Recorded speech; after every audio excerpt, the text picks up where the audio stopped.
জঙ্গলে বাঁচতে হলে বিশুদ্ধ পানি খুঁজে বের করতেই হবে।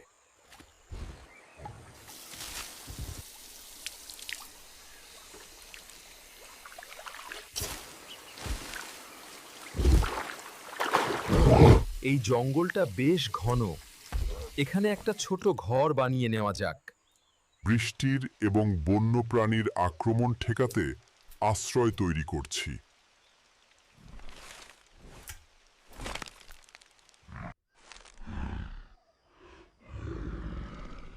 জঙ্গলে টিকে থাকতে ফল, কন্দমূল ও মাছ খাই। অজানা কিছু না খাওয়াই ভালো।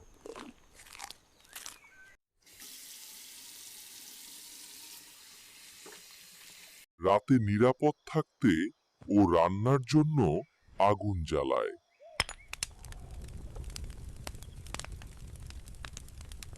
পাথর দিয়ে আগুনের উপর মাচা তৈরি করে মাছটি রান্না করি। মাছটি অনেক মজা হবে।